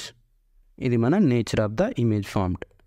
దీని తర్వాత size of the image formed. Image యొక్క సైజ్ ఏంటి క్లియర్గా అబ్జర్వ్ చేయొచ్చు. ఈ ఇమేజ్ యొక్క సైజ్ వచ్చేసి మనకు point sized or highly diminished. ఇది మన characteristics of image formation for the object at infinity. దీని తర్వాత మనం ఆబ్జెక్ట్ని ఇంకాస్త దగ్గరికి తీసుకెళ్ళామంటే let us say position of the object between infinity and optical centre. Concave లెన్స్లో మనకు only 2 cases of object positions మాత్రమే ఉంటాయి, ఒకటి ఇన్ఫినిటీ అండ్ ఇంకోటి ఇది. లెట్ us say ఇది మన ఆబ్జెక్ట్ అనుకుంటే ఆబ్జెక్ట్ని ఏ అండ్ బితో డినోట్ చేస్తాం. అండ్ ఫస్ట్ రూల్ని యూజ్ చేసి లైట్ రే ఈ రకంగా parallel to principal axis pass అయ్యి లెన్స్ మీద పడ్డప్పుడు ఈ రకంగా డైవర్జ్ అవ్వడం జరుగుతుంది. సెకండ్ లైట్ రే ఇక్కడ అబ్జర్వ్ చేస్తే క్లియర్గా ఇది మన థర్డ్ రూల్. థర్డ్ రూల్ని ఫాలో అవుతూ లైట్ రే అనేది ఈ రకంగా పడ్డప్పుడు వితౌట్ ఎనీ డీవియేషన్ అది అదర్ సైడ్కి పాస్ అవ్వడం జరుగుతుంది. ఇక్కడ మనం క్లియర్గా అబ్జర్వ్ చేయొచ్చు ఈ 2 లైట్ రేస్ కూడా ఎక్కడ మీట్ అవ్వవు రియల్ ప్లేన్లో. సో యాజ్ యూజువల్గా మనం వీటిని వర్చువల్ ప్లేన్లో ఏ రకంగా ఎక్స్టెండ్ చేసామంటే ఆ 2 లైట్ రేస్ అన్నవి ఈ పాయింట్ దగ్గర ఈ పాయింట్ దగ్గర మీట్ అవ్వడం జరుగుతుంది. సో మనకి ఈ పాయింట్ దగ్గర వచ్చేసి ఇమేజ్ ఫార్మేషన్ అనేది ఏర్పడుతుంది. సో ఇమేజ్ని మనం A డాష్ అండ్ B డాష్తో డినోట్ చేస్తాం. సో ఇప్పుడు మనం ఈ ఇమేజ్ యొక్క క్యారెక్టరిస్టిక్స్ని ఇక్కడ రాసామంటే position of the image. First position of the image ఎక్కడ ఫామ్ అయింది between focal point F1 and optical centre O. Next nature of the image formed. క్లియర్గా అబ్జర్వ్ చేయొచ్చు ఇది కూడా వర్చువల్ ప్లేన్లో ఫామ్ అయింది అండ్ ఈ ఇమేజ్ కూడా ఎరెక్ట్ ఇమేజే, ఎందుకంటే యారో పైకి ఉంది సేమ్ లైక్ ఆబ్జెక్ట్. తర్వాత size of the image formed. Size of the image వచ్చేసి డిమినిష్డ్ ఇమేజ్, ఎందుకంటే size of the image is smaller than object. ఇది మన characteristics of image formation when you keep an object in front of concave lens between infinity and optical centre. దీని తర్వాత మనం ఈ characteristics of image formation by concave లెన్స్ని క్లియర్గా చూసామంటే మనకు కొన్ని ఇంపార్టెంట్ అబ్జర్వేషన్స్ అనేవి తెలియడం జరుగుతుంది. అవేంటో ఇప్పుడు చూద్దాం. The size of the image formed gradually increases from a point size to a diminished size as the object moves from infinity towards a concave lens. ఇందాక మనం చూసిన క్యారెక్టరిస్టిక్స్లో అబ్జర్వ్ చేస్తే సైజ్ వచ్చేసి ఫస్ట్ కేస్కి సెకండ్ కేస్కి ఇంక్రీజ్ అవ్వడం జరుగుతుంది. సపోజ్ మనం ఆ ఆబ్జెక్ట్ని ఇంకా కాస్త దగ్గరికి తీసుకొచ్చామంటే కాన్కేవ్ లెన్స్కి ఆ ఇమేజ్ యొక్క సైజ్ అన్నది ఇంకాస్త పెరగడం జరుగుతుంది. But it will never overcome the size of the object. Either point size ఉంటుంది లేదా డిమినిష్డ్ సైజ్ ఉంటుంది, బట్ సేమ్ సైజ్ ఉండదు అండ్ ఎన్లార్జ్డ్ కూడా ఫామ్ అవ్వదు.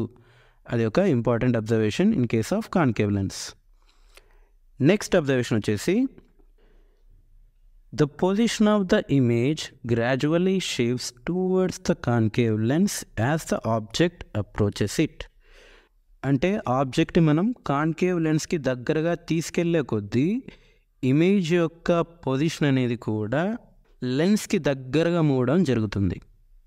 ఇది మన సెకండ్ అబ్జర్వేషన్. తర్వాత థర్డ్ అబ్జర్వేషన్ ఏంటంటే Irrespective of the object's position, a concave lens always forms a virtual, erect and diminished image. అంటే ఆబ్జెక్ట్ని కాన్కేవ్ లెన్స్ ముందు ఏ పొజిషన్లో ఉంచినా కూడా అది always a virtual, erect and diminished ఇమేజ్ని మాత్రమే ఫామ్ చేయడం జరుగుతుంది. అది మన థర్డ్ అండ్ ఇంపార్టెంట్ అబ్జర్వేషన్. ఈ 3 అబ్జర్వేషన్స్ని బేస్ చేసుకొని కాన్కేవ్ లెన్స్ అన్నది మనకు డైలీ లైఫ్లో చాలా రకాలైన సందర్భాల్లో యూస్ అవ్వడం జరుగుతుంది. అవేంటో ఇప్పుడు చూద్దాం. Uses of concave lens. It is used to correct nearsightedness for manufacturing eyeglasses. ఐసైట్ని అంటే టు బి స్పెసిఫిక్ మయోపియా, ఈ మయోపియా అనే కండిషన్కి సంబంధించిన కరెక్టివ్ లెన్సెస్లో మనం ఈ కాన్కేవ్ లెన్స్ని యూస్ చేసుకోవడం జరుగుతుంది. ఇమేజ్ ఫార్మేషన్ మనకు సెకండ్ చాప్టర్లో క్లియర్గా అర్థమవుతుంది.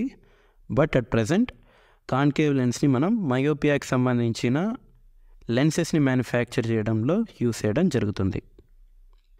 నెక్స్ట్ సెకండ్ యూజ్ వచ్చేసి it is used in peep holes of doors as security purpose. మనకు కొన్ని డోర్స్కి ఈ రకంగా చిన్న హోల్స్ అనేవి ఉండడం జరుగుతుంది. ఈ హోల్స్ని యూజ్ చేసి మనం డోర్ని ఓపెన్ చేయకుండా అటు సైడ్ ఏం జరుగుతుందో క్లియర్గా అబ్జర్వ్ చేయవచ్చు. ఈ హోల్స్ అనేవి చాలా చిన్నగా ఉంటాయి, బట్ మనకు అవతల సైడ్ ఉండే మ్యాక్సిమం ఫీల్డ్ ఆఫ్ వ్యూని కవర్ చేయడం జరుగుతుంది. ఇలాంటి పర్పస్ కోసం మనం కాన్కేవ్ లెన్స్ని యూస్ చేస్తాం. తర్వాత యూజ్ ఏంటంటే concave lens is also used in flash lights to magnify the light produced by the source. అంటే మనం ఏదైనా ఒక ఫ్లాష్ లైట్ కానీ లేదా సర్చ్ లైట్ కానీ తీసుకున్నప్పుడు మనకి లైట్ ముందర ఉండే గ్లాస్ ఏదైతే ఉందో దాన్ని మనం కాన్కేవ్ లెన్స్ లాగా మ్యానుఫ్యాక్చర్ చేయడం జరుగుతుంది. ఈ కాన్కేవ్ లెన్స్ని మనం యూస్ చేయడం వల్ల లైట్ అన్నది అన్ని డైరెక్షన్స్లో పాస్ అవ్వడం జరుగుతుంది. ఒకవేళ ఈ కాన్కేవ్ లెన్స్ అనేది లేకపోతే మనకు లైట్ అన్నది ఓన్లీ కొన్ని డైరెక్షన్స్లోనే పాస్ అవుతుంది. అండ్ దట్ టు లైట్ యొక్క ఇంటెన్సిటీ కూడా తక్కువగా ఉండడం జరుగుతుంది. బట్ ఈ కాన్కేవ్ లెన్స్ని యూజ్ చేయడం వల్ల లైట్ అనేది మ్యాగ్నిఫై అవుతుంది, ప్లస్ అన్ని డైరెక్షన్స్లోకి పాస్ అవ్వడం జరుగుతుంది. ఈ పర్పస్ కోసం మనం కాన్కేవ్ లెన్స్ని టార్చ్ లైట్స్లో, ఫ్లాష్ లైట్స్లో యూజ్ చేస్తాం. అండ్ దీని తర్వాత మన నెక్స్ట్ యూజ్ వచ్చేసి it is used in cameras in order to reduce the distortion in photos and also to get a wider field of view for the camera. కెమెరాస్లో మనం use చేసే wide angle lens ఏదైతే ఉందో దాన్ని మనం concave lens లాగా manufacture చేయడం జరుగుతుంది. ఎందుకంటే ఇందాక మనం పీప్ హోల్లో చూసినట్టుగా లెన్స్ చిన్నగా ఉండాలి, ప్లస్ అది మొత్తం ఫీల్డ్ ఆఫ్ వ్యూని కవర్ చేయాలి. అది ఓన్లీ మనకు కాన్కేవ్ లెన్స్ వల్ల మాత్రమే కుదురుతుంది.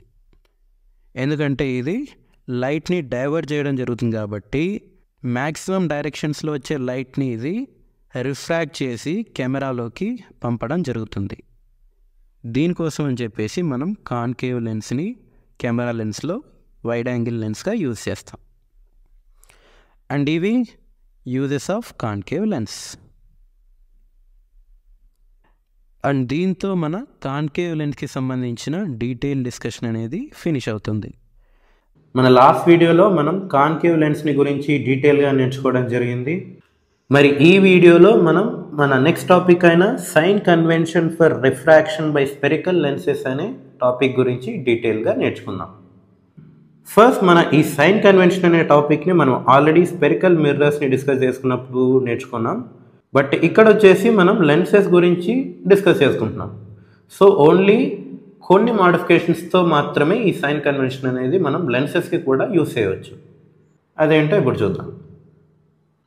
ఫస్ట్ ఆఫ్ ఆల్ ఈ సైన్ కన్వెన్షన్ని మనం ఎందుకు వాడాలి? For standardization purpose we follow a set of sign convention called the New Cartesian sign convention. ఇక్కడ స్టాండర్డైజేషన్ అంటే ఏం లేదు, ప్రపంచంలోని వేరువేరు దేశాల్లో ఉండే ప్రజలు ఒకే పద్ధతిని ఫాలో అయితే దాన్నే మనం సింపుల్గా స్టాండర్డైజేషన్ అంటాం. ఒకవేళ ఇలా స్టాండర్డైజ్డ్ యూనిట్స్ని ఫాలో అవ్వకపోతే మనకు ఈ దేశాల మధ్య ఏదైనా ట్రాన్సాక్షన్స్ కానీ లేకపోతే ట్రేడింగ్ అని జరిగినప్పుడు వేరు రీడింగ్స్ వచ్చి వాటి మధ్య డిఫరెన్షియేషన్ అనేది ఏర్పడడం జరుగుతుంది. సో ఇది మన main purpose for using sign convention. So దీంట్లో మనం యాస్టీస్గా కోఆర్డినేట్ యాక్సిస్ని యూజ్ చేస్తాం. అందులో వచ్చేసి మనకు మెయిన్గా ఈ కోఆర్డినేట్ యాక్సిస్ని బేస్ చేసుకొని మనం లెన్సెస్ యొక్క మ్యానుఫ్యాక్చర్ని కానీ లేకపోతే లెన్సెస్ని యూజ్ చేసి మనం మెజర్ చేసే ఆప్టికల్ డిస్టెన్సెస్ని కానీ క్యాలిక్యులేట్ చేస్తాం. ఇది మన కాన్వెక్స్ లెన్స్ అనుకుంటే ఈ కోఆర్డినేట్ యాక్సిస్ని బేస్ చేసుకొని ఏదర్ కాన్వెక్స్ లెన్స్ అయినా కానీ కాన్కేవ్ లెన్స్ అయినా కానీ ఆప్టికల్ డిస్టెన్సెస్ని కవర్ చేయడం జరుగుతుంది. సో ఈ రకంగా కోఆర్డినేట్ యాక్సిస్ ఉండడం వల్ల మనకు 4 క్వాడ్రంట్స్ అనేవి ఏర్పడడం జరుగుతుంది. అందులో మెయిన్గా మనకు Q1, Q2, Q3 and Q4 ఈ రకంగా మనకు 4 క్వాడ్రంట్స్ అనేవి ఉంటాయి. ఫస్ట్ వచ్చేసి మనం Q1లో అబ్జర్వ్ చేస్తే X అనేది పాజిటివ్ ఉంటుంది, Y కూడా పాజిటివ్ ఉంటుంది. నెక్స్ట్ Q2లో అబ్జర్వ్ చేసామంటే X అనేది నెగిటివ్ ఉంటుంది అండ్ Y అనేది పాజిటివ్ ఉంటుంది. Q3లో అబ్జర్వ్ చేస్తే X నెగిటివ్ ఉంటుంది యాజ్ వెల్ యాజ్ Y కూడా నెగిటివ్ ఉంటుంది. Q4లో X పాజిటివ్ ఉంటుంది అండ్ Y నెగిటివ్ ఉంటుంది. ఇది మన general observation in case of Cartesian coordinates. దీన్ని బేస్ చేసుకొని మనం ఇప్పుడు sign convention for spherical lenses ఎలా ఉంటుందో ఇప్పుడు చూద్దాం. First, the same rules of mirrors for calculating U, V, H, H' can be used for lenses also. అంటే మనం మిర్రర్స్లో ఏవైతే సైన్ కన్వెన్షన్ రూల్స్ని యూజ్ చేసామో అవి ఈ లెన్సెస్కి కూడా U, V, H, H' calculate చేసేటప్పుడు సేమ్ ఫాలో అవడం జరుగుతుంది. ఆ మిర్రర్స్లో ఏం చూసామన్నది మనం ఫర్దర్గా చూద్దాం. నెక్స్ట్ వచ్చేసి focal length for a concave lens can be taken as negative and the focal length for a convex lens can be taken as positive. అంటే మనం కాన్కేవ్ లెన్స్ని మన ఎక్స్పెరిమెంట్స్లో యూజ్ చేసేటప్పుడు ఫోకల్ లెంత్ని నెగిటివ్గా తీసుకోవాల్సి ఉంటుంది. అలా కాకుండా మనం కాన్వెక్స్ లెన్స్ని యూజ్ చేసామంటే ఫోకల్ లెంత్ని పాజిటివ్గా కన్సిడర్ చేయాలి. అది మన సెకండ్ రూల్. తర్వాత the right hand side of the lens can be treated as real plane and the left hand side can be treated as virtual. అంటే లెన్స్కి రైట్ హ్యాండ్ సైడ్లో మనం రియల్ ప్లేన్గా కన్సిడర్ చేయాలి అండ్ లెన్స్కి లెఫ్ట్ హ్యాండ్ సైడ్లో మనం వర్చువల్ ప్లేన్గా కన్సిడర్ చేయాలి. ఇది మన third rule for sign convention. ఇప్పుడు ఈ 3 రూల్స్ని మనం రే డయాగ్రామ్ని యూజ్ చేసి ఇన్డెప్త్గా అర్థం చేసుకుందాం. సపోజ్ ఇది మన కాన్వెక్స్ లెన్స్ అనుకుంటే ఇక్కడ మనం యూజ్ చేసేది కాన్వెక్స్ లెన్స్ అయినప్పటికీ సేమ్ థింగ్ మనం కాన్కేవ్ లెన్స్కి కూడా యూజ్ చేయొచ్చు. ఫస్ట్ మనం కాన్వెక్స్ లెన్స్కి సైన్ కన్వెన్షన్ ఎలా ఉంటుందో చూసామంటే లెట్ అస్ సే ఇది మన ఆబ్జెక్ట్ డిస్టెన్స్ అనుకుంటే ఇక్కడ క్లియర్గా అబ్జర్వ్ చేయవచ్చు. ఇది లెఫ్ట్ హ్యాండ్ సైడ్లో ఉంది. It means that it is negative X axis. So object distance can be taken as negative -u. తర్వాత since it is a convex lens focal length as well as radius of curvature. అంటే మనం ఇప్పుడు ఎఫ్ని పాజిటివ్గా తీసుకున్నామంటే ఆటోమేటిక్గా are కూడా positive అయిపోతుంది. So మనకు వచ్చేసి ఆర్ వాల్యూ పాజిటివ్. దీని తర్వాత ఎఫ్ వాల్యూ ఇందాక మనం కన్సిడర్ చేసినట్టు ఇది కాన్వెక్స్ లెన్స్ కాబట్టి ఎఫ్ అనేది always positive for a convex lens. Next ఇది వచ్చేసి ఇమేజ్ డిస్టెన్స్. ఇందులో ఇమేజ్ ఫామ్ అయ్యే పొజిషన్ బట్టి దాని యొక్క డిస్టెన్స్ని కన్సిడర్ చేసే విధానం మారుతుంది. ఈ కేసులో వచ్చేసి మనం చూసామంటే ఇమేజ్ అన్నది రైట్ హ్యాండ్ సైడ్లో ఫామ్ అవడం వల్ల అది పాజిటివ్ ఎక్స్ యాక్సిస్. సో ఇక్కడ వచ్చేసి మనకు ఇమేజ్ డిస్టెన్స్ కూడా పాజిటివ్గా కన్సిడర్ చేయాలి. బట్ మనం ఇక్కడ చూసామంటే కాన్వెక్స్ లెన్స్లో ఒక్క కేసులో మాత్రం ఇమేజ్ అన్నది వర్చువల్ ప్లేన్లో ఫామ్ అవుతుంది. సో ఆ కేసులో మనం ఇమేజ్ డిస్టెన్స్ని నెగిటివ్గా కన్సిడర్ చేయాలి. దెన్ మనకు ఇది ఆబ్జెక్ట్ హైట్ దీన్ని మనం హెచ్తో డినోట్ చేస్తాం. అండ్ ఆబ్జెక్ట్ అనేది ప్రిన్సిపల్ యాక్సిస్ పైన ఉంది కాబట్టి హెచ్ వాల్యూ పాజిటివ్గా రావడం జరుగుతుంది. దీని తర్వాత హెచ్ డాష్ అని ఇక్కడ అబ్జర్వ్ చేసామంటే ఇమేజ్ అనేది ప్రిన్సిపల్ యాక్సిస్కి కింద ఫామ్ అయింది కాబట్టి హెచ్ డాష్ వాల్యూ మనకు నెగిటివ్గా రావడం జరుగుతుంది. అండ్ ఈ రకంగా ఈ టర్మ్స్ అనేవి సైన్ కన్వెన్షన్ని బేస్ చేసుకొని చూసినప్పుడు ఈ రకంగా చేంజ్ అవ్వడం జరుగుతుంది. ఇక్కడ క్లియర్గా అబ్జర్వ్ చేస్తే ఎఫ్ ఆర్ వి యు అన్నవి ఎక్స్ యాక్సిస్కి రిలేట్ అయ్యి ఉండడం జరిగింది. హెచ్ డాష్ అనేవి వై యాక్సిస్ రిలేటెడ్గా ఉండడం జరిగింది. అండ్ మోర్ ఓవర్ ఇంకోటి ఏంటంటే ఏ డిస్టెన్స్ని మెజర్ చేయాలన్నా ఆ డిస్టెన్స్ని ఓన్లీ బేస్డ్ ఆన్ ఆప్టికల్ సెంటర్ని యూజ్ చేసి మెజర్ చేయడం జరుగుతుంది. అండ్ ఇక్కడ మనం అబ్జర్వ్ చేస్తే మన రైట్ హ్యాండ్ సైడ్లో లైట్ రేస్ అనేవి డైరెక్ట్గా రిఫ్రాక్ట్ అయ్యి యాక్చువల్ లైట్ రేస్ అనేవి మీట్ అవ్వడం జరిగింది. సో ఈ రైట్ హ్యాండ్ సైడ్లో ఉన్న ప్లేన్ని మనం రియల్ ప్లేన్ అని చెప్పడం జరుగుతుంది. అండ్ ఈ లెఫ్ట్ హ్యాండ్ సైడ్లో లైట్ రేస్ అనేవి డైరెక్ట్ యాక్చువల్ రేస్గా మీట్ అవ్వడం జరగలేదు. సో ఈ లెఫ్ట్ హ్యాండ్ సైడ్లో ఉన్న ప్లేన్ని మనం వర్చువల్ ప్లేన్గా కన్సిడర్ చేయాల్సి ఉంటుంది. అండ్ ఇది మన sign convention rules for convex lens. And same set of sign convention rules అన్నవి మనకు కాన్కేవ్ లెన్స్లో కూడా అప్లై అవ్వడం జరుగుతుంది. ఒకే ఒక డిఫరెన్స్ ఏంటంటే focal length for a concave lens అన్ని మనం నెగిటివ్గా కన్సిడర్ చేయాల్సి ఉంటుంది. ఇది తప్ప మిగతా రూల్స్ అన్నీ కాన్వెక్స్ అండ్ కాన్కేవ్ లెన్సెస్కి సిమిలర్గా ఉండడం జరుగుతుంది. అండ్ ఇది మన sign convention for refraction by spherical lenses అనే టాపిక్. అండ్ దీని తర్వాత మనం చూడబోయే నెక్స్ట్ టాపిక్ ఏంటంటే lens formula and magnification. Lens formula అంటే ఏంటంటే ఒక స్పెరికల్ లెన్స్ని మ్యానుఫ్యాక్చర్ చేయాలంటే మనం ఎలా పడితే అలా మ్యానుఫ్యాక్చర్ చేయలేం. మన పర్పస్ని బట్టి మన యూసేజ్ని బట్టి లెన్సెస్ని డిఫరెంట్ వేస్లో మ్యానుఫ్యాక్చర్ చేయడం జరుగుతుంది. ఈ రకంగా మనం ఈ స్పెరికల్ లెన్సెస్ని మ్యానుఫ్యాక్చర్ చేయడానికి మనకు ఉపయోగపడే ఫార్ములాని ఈ lens making formula or simply lens formula. అదేంటంటే lens formula 1/v - 1/u = 1/f.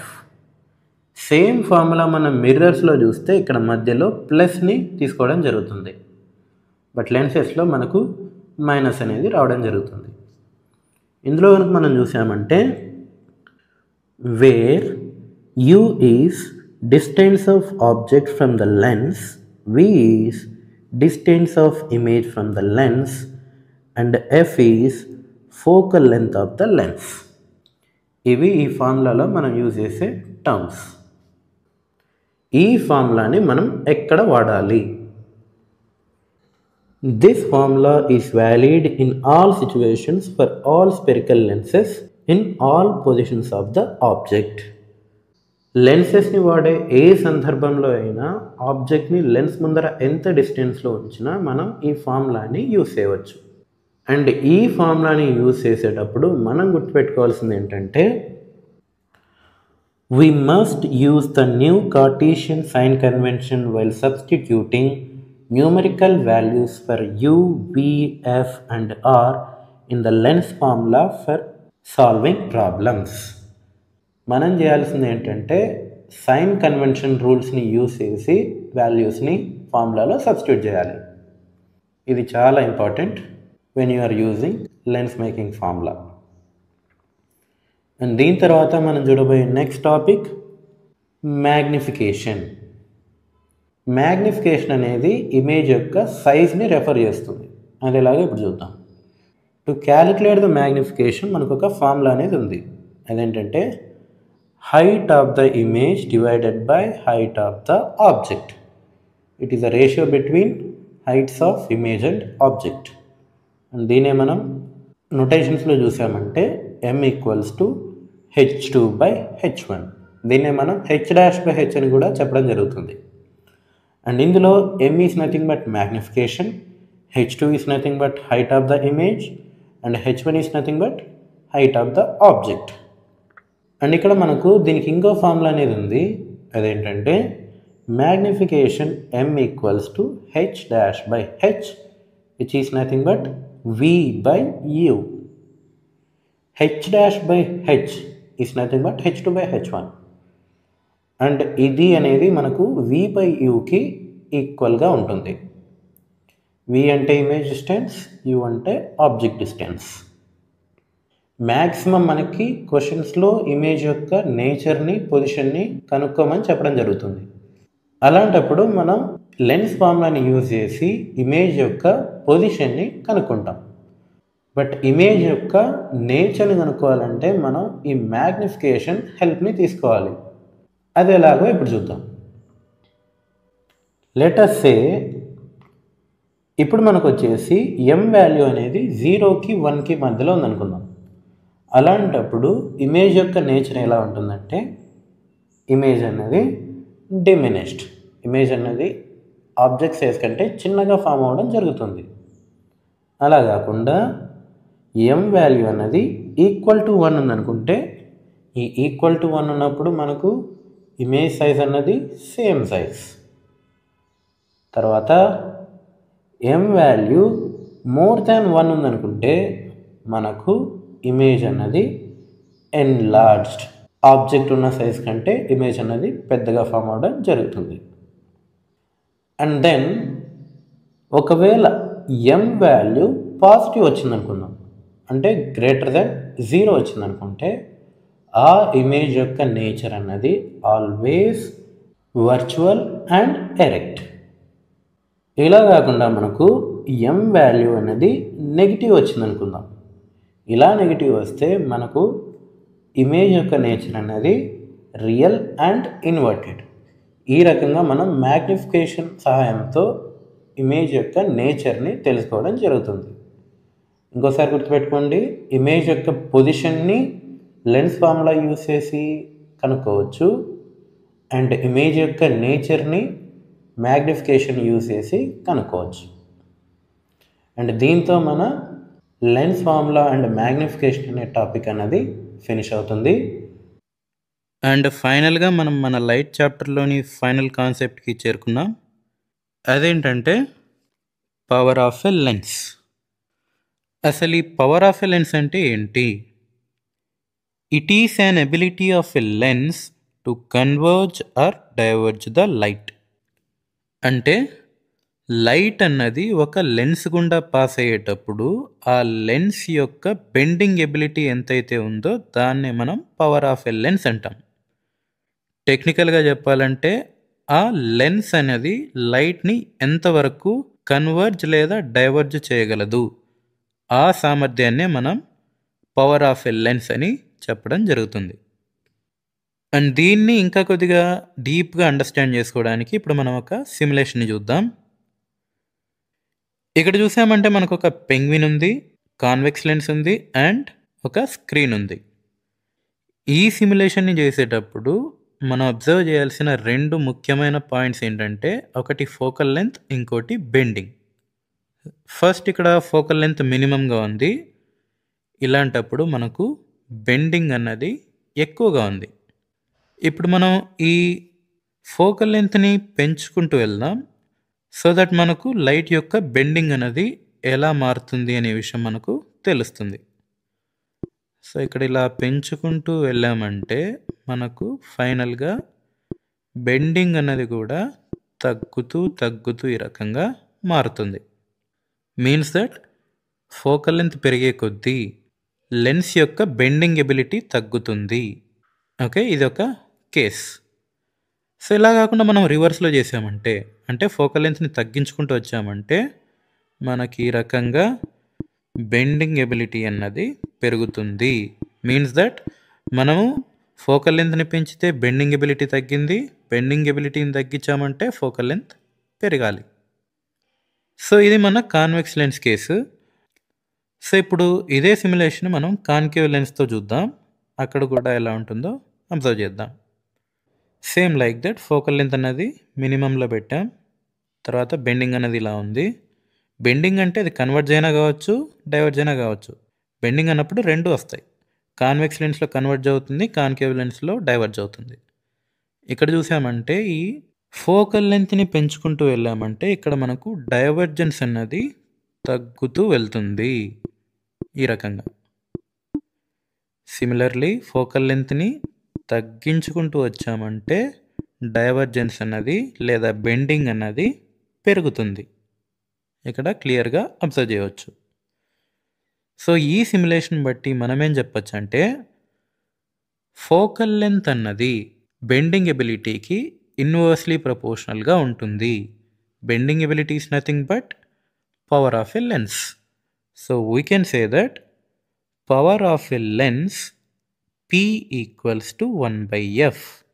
ఇది మన పవర్ ఆఫ్ ఎ లెన్స్ని క్యాల్కులేట్ చేయడానికి మనం యూజ్ చేసే ఫార్ములా. దీన్నే మనం ఇన్వర్స్లీ ప్రపోర్షనాలిటీ రిలేషన్ కూడా చెప్పవచ్చు. ఒకటి పెరిగితే ఇంకోటి తగ్గింది. And the SI unit of power of a lens is dioptre or metre inverse. ఈ పవర్ ఆఫ్ ఎ లెన్స్కి మనం ఈ ఫార్ములా చూస్తే 1/f అని ఉంది. 1/f ఈజ్ నథింగ్ బట్ 1/మీటర్. SI unit for focal length metre కాబట్టి 1/మీటర్ is nothing but metre inverse. లేదా మనం దీన్ని డయాప్టర్ని కూడా పిలవచ్చు. అంటే ఈ పవర్ ఆఫ్ ఎ లెన్స్ని మనం ఎందుకు వాడతామంటే మనకు కస్టమైజ్డ్ లెన్సెస్ అనేవి వస్తాయి. సపోజ్ మనం మన రిక్వైర్మెంట్ బట్టి లెన్స్ని అడ్జస్ట్ చేసుకోవచ్చు. ఒకరికి షార్ట్ సైట్ ఉంటుంది, ఒకరికి లాంగ్ సైట్ ఉంటుంది, లేదా ఒక లెన్స్ని టెలిస్కోప్లో యూజ్ చేయాల్సి వస్తుంది, ఇంకో లెన్స్ని మైక్రోస్కోప్లో యూజ్ చేయాల్సి వస్తుంది. ఈ రకంగా డిఫరెంట్ పర్పసెస్కి సంబంధించిన లెన్సెస్ని మ్యానుఫ్యాక్చర్ చేయడానికి కస్టమైజ్డ్ లెన్సెస్ మ్యానుఫ్యాక్చరింగ్లో ఈ పవర్ ఆఫ్ ఎ లెన్స్ అనే కాన్సెప్ట్ని ఉపయోగించడం జరుగుతుంది. అండ్ దెన్ మనకి ఇక్కడ power of a lens values అన్నవి రెండు రకాలుగా ఉంటాయి. ఎయిదర్ పాజిటివ్ అయినా ఉంటుంది లేదా నెగిటివ్ అయినా ఉంటుంది. Suppose power of a lens యొక్క వాల్యూ అన్నది పాజిటివ్ ఉందనుకుంటే మనం గుర్తుపట్టాల్సింది ఏంటంటే అది ఒక కాన్వెక్స్ లెన్స్. ఫోకల్ లెంత్ దేనికి పాజిటివ్గా ఉంటుంది? కాన్వెక్స్ లెన్స్కి. అలా కాకుండా కాన్కేవ్ లెన్స్ కేసులో ఏమవుతుంది? ఫోకల్ లెంత్ నెగిటివ్ అవుతుంది, పవర్ ఆఫ్ ఎ లెన్స్ కూడా నెగిటివ్ అవుతుంది. సో P వాల్యూ కూడా నెగిటివ్ వస్తుంది.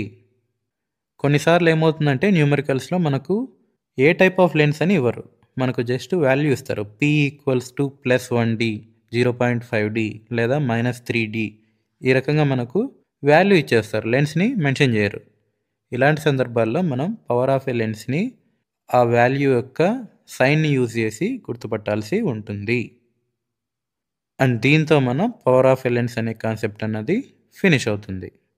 అండ్ ఆల్సో మన లైట్ రిఫ్లెక్షన్ అండ్ రిఫ్రాక్షన్ అనే యూనిట్ కూడా ఫినిష్ అవుతుంది. అండ్ దీని తర్వాత మన నెక్స్ట్ వీడియోలో మనం ఎలక్ట్రిసిటీ అనే చాప్టర్ని డీటెయిల్గా డిస్కస్ చేసుకుందాం. Thank you all. Stay safe.